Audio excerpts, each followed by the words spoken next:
Europe 1, j'ai choisi pour vous. J'ai choisi pour vous ce matin le questionnaire de Proust. Vas-y, première question. Quel est pour vous le comble de la misère? L'absence de papier cul. Pour quelle faute avez-vous le plus d'indulgence?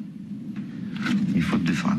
L'exercice est devenu, c'est vrai, un rituel dans les interviews de personnalités, mais on a oublié qu'au départ, c'est un vrai question-réponse que s'est livré l'écrivain en personne. Proust, pas encore célèbre, s'était prêté au jeu, venu de Grande-Bretagne. À l'époque, on achetait dans les papeteries chics de Paris ses cahiers de goûts et de désirs. Or, jusqu'à ce jour, seuls 2 exemplaires remplis par l'auteur étaient connus. Mais voilà, il en existe bel et bien un 3e. Et c'est même le premier que le jeune Marcel a rempli l'année de ses 15 ans. Nous sommes en juin 1887. C'est un libraire parisien qui a retrouvé sa trace, mais chut, Laurent Coulet ne souhaite pas dire où. La famille qui le gardait précieusement a voulu garder l'anonymat.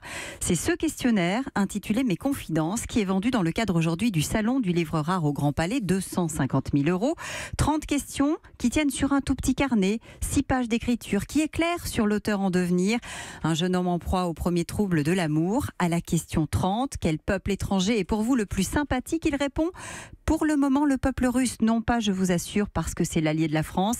La véritable raison s'appelle Marie Ménard d'Arquy. Elle a 13 ans et Marcel en est amoureux. Il ne lui dira jamais, mais elle entra ensuite ses écrits. Elle est Marie dans Jean Santeuil, Gilberte Swann aussi dans À l'ombre des jeunes filles en fleurs.